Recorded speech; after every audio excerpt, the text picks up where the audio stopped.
Hello बच्चों, स्वागत है आपका अपना YouTube channel maths by Gautam में। तो बच्चों, आज हम कक्षा 8 के गणित का अध्याय 1 से देखेंगे।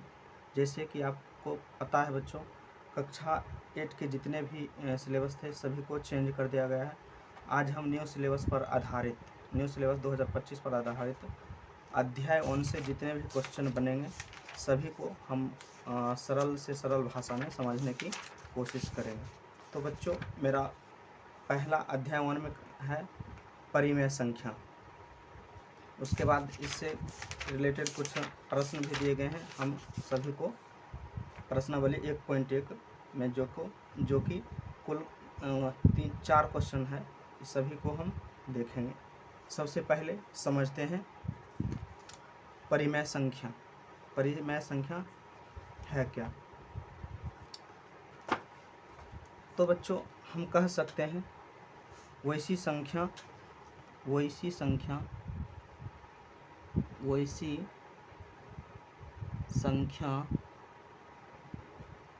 जिसे P/Q के रूप में लिखा हो तथा Q ≠ 0 हो, उसे हम परिमेय संख्या कहेंगे। परिमेय संख्या कहते हैं। तो आपने परिमेय संख्या का परिभाषा समझ गया बच्चों। वैसी संख्या जिसे P/Q के रूप में लिखा हो तथा Q ≠ 0, उसे हम क्या कहेंगे? परिमेय संख्या। इस पर कुछ एग्जाम्पल लेते हैं। जैसे कि 3/4 यह हमारा क्या है? परिमेय संख्या। 5 अगर पूछे क्या है होगा तो 5 भी हमारा परिमेय संख्या होता है, क्योंकि किसी भी संख्या के नीचे 1 छुपा हुआ रहता है। अगर कोई कह दे 5/0 क्या परिमेय संख्या है? तो बिल्कुल नहीं होगा, क्योंकि परिमेय संख्या का परिभाषा कहता है बच्चों, वैसी संख्या जिसे P/Q के रूप में लिखा हो तथा Q ≠ 0 हो, उसे हम परिमेय संख्या कहेंगे। तो 5/0 इसे P/Q के रूप में तो लिखा जा सकता है, लेकिन यहाँ Q किसी भी शर्त पर 0 नहीं होनी चाहिए, यानी 0 नहीं होनी चाहिए। तो आपने परिमेय संख्या समझ लिया।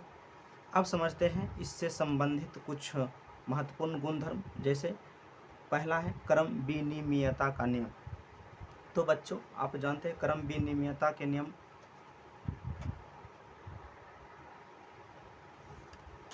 तो क्रम विनिमयता का नियम कहता है, अगर किसी संख्या को, मान लीजिए कोई संख्या A × B है बराबर B × A।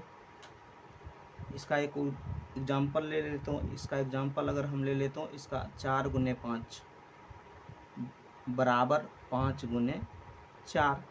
इसका मतलब है बच्चों, अगर किसी संख्या को A को B से गुना किया जाए, फिर इसको क्रम चेंज करके इसी को पलट के अगर हम इसी संख्या से गुना करें, जैसे A × B, A हमारा 4 है, B हमारा 5 है।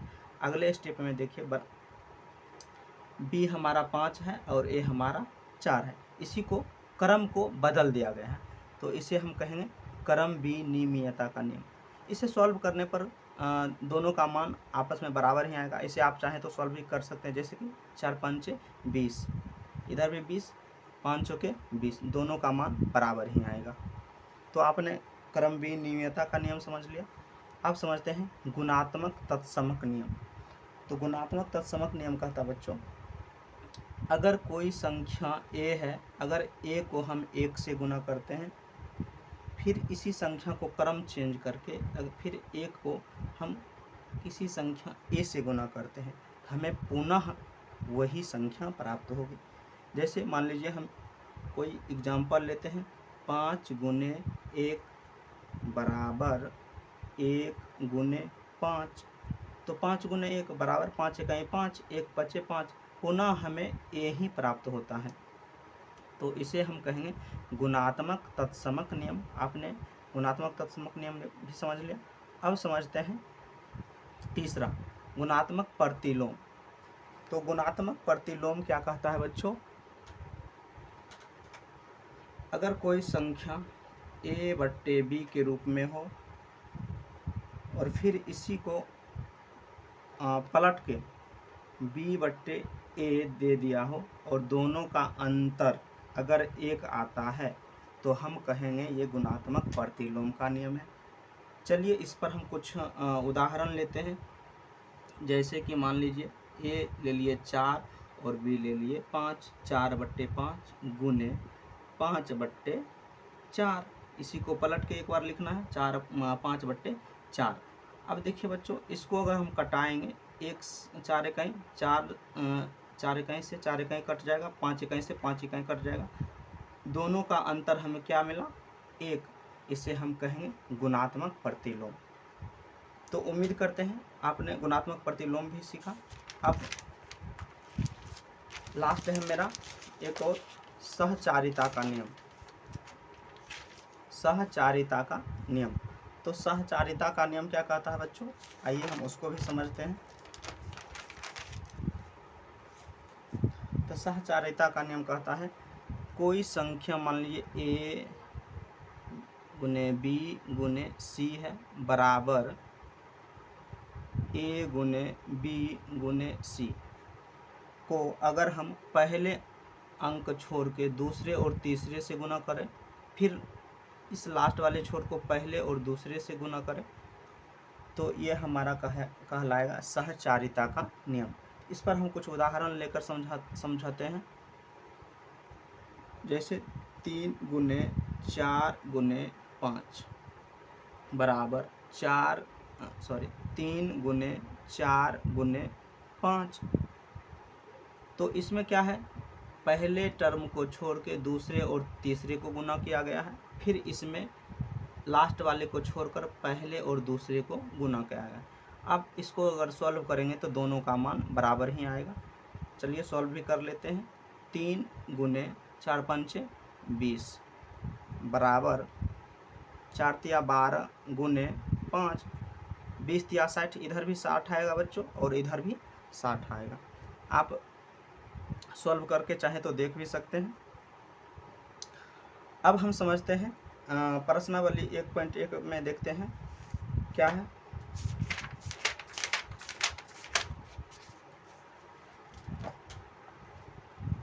तो प्रश्नावली 1 मेरा पहला चैप्टर है, अध्याय 1 का पहला चैप्टर है प्रश्नावली 1। कहता है निम्नलिखित प्रत्येक में गुणन के अंतर्गत उपयोग किए गए गुणधर्म का नाम लिखिए। बच्चों इसको आपको सिर्फ समझना है ये कौन से गुणधर्म पर ये प्रश्न हमारा जो है सॉल्व होगा। तो अभी आपने सभी गुणधर्म सीखा है। चलिए हम देखते हैं। पहला क्वेश्चन है -4/5 गुना 1 बराबर 1 गुने -4/5 बराबर -4/5। तो बच्चों आपने अभी देखा, इससे पहले मैंने एक नियम बताया था जिसका नाम है गुणात्मक तत्समक। इसमें आपने देखा किसी संख्या को 1 से गुना किया जाता है, फिर इसी को क्रम को बदल के 1 को a से गुना किया जाता है, तो हमें पुनः वही संख्या प्राप्त होती है। उसी तरह इस क्वेश्चन में है, देखते हैं। ये -4/5 ये हमारा a हो गया और गुना 1 बराबर इसी को बदल दिया है क्रम को, 1 को फिर a से गुना किया है, मान ये हमारा a है, यहाँ भी a है। अब पुनः हमें क्या प्राप्त हुआ है? -4/5 ही। तो इसे हम कह सकते हैं गुणात्मक तत्समक के नियम पर ये बनेगा। गुणात्मक, इसका आंसर हो जाएगा गुणात्मक तत्समक नियम। गुणात्मक तत्समक नियम। चलिए अब क्वेश्चन नंबर 2 को देखते हैं।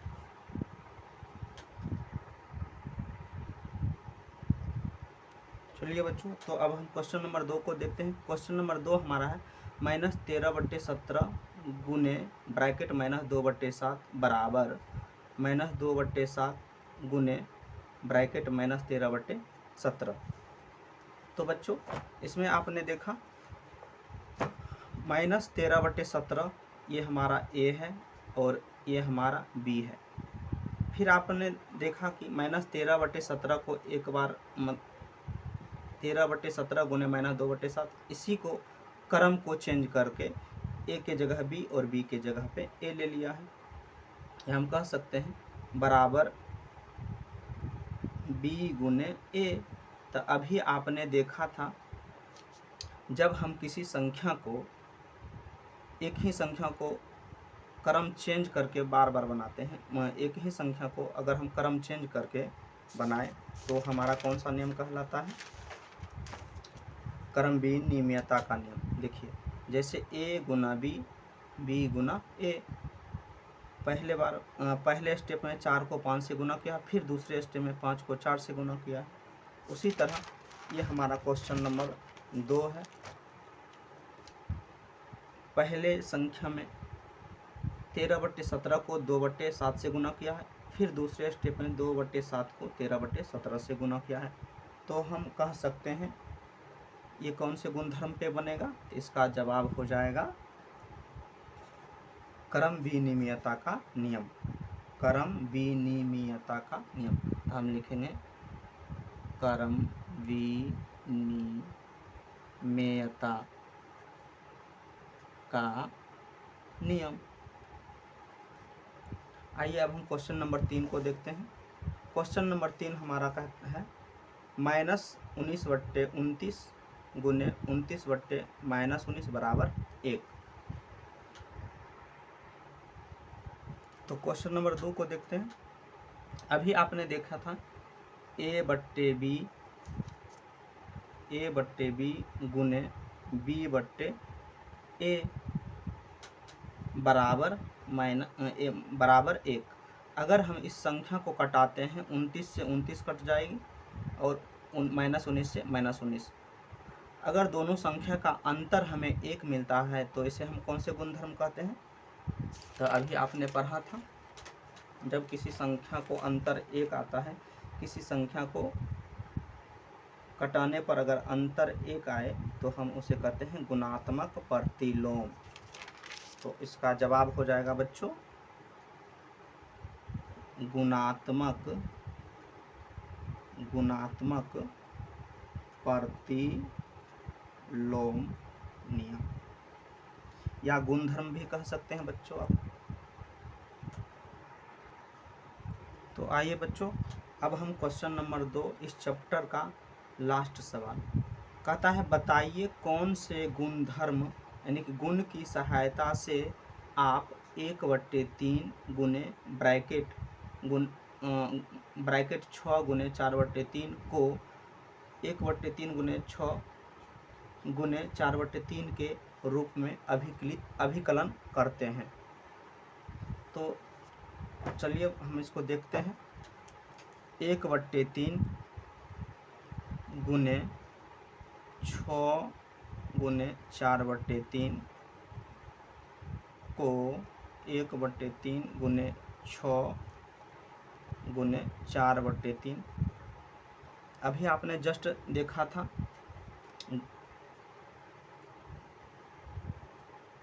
किसी संख्या को, अगर हम किसी संख्या को a गुने b गुने c, ये हमारा a हो गया, ये हमारा b हो गया, ये हमारा c हो गया। a गुने b गुने c बराबर a गुने b गुने c। इसका मतलब है अगर किसी संख्या को हम पहले अंक को छोड़ के दूसरे और तीसरे के साथ गुना करते हैं, फिर इसमें तीसरे को छोड़ के पहले और दूसरे को गुना करते हैं, तो इस नियम को हम सहचारिता का नियम कहते हैं। आप गौर से देखिए बच्चों, तो ए हमारा है 1/3, बी है हमारा 6 और सी हमारा है 4/3 बराबर ए गुने बी। अगले स्टेप में क्या किया है, इसको दोनों को अंदर कर दिया है और इसको बाहर कर दिया है, ए गुने बी और सी को बाहर कर दिया है।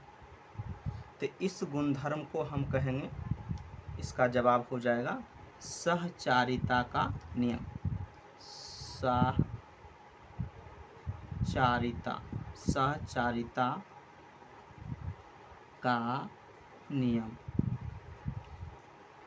तो बच्चों आपने प्रश्नावली 1.1 को देख लेगा। हम नेक्स्ट वीडियो में आपको एक चर वाले रैखिक समीकरण के बारे में बताएंगे। तो अगर आप हमारे इस चैनल पर नए हैं तो ज़रूर सब्सक्राइब कर लें। Thank you.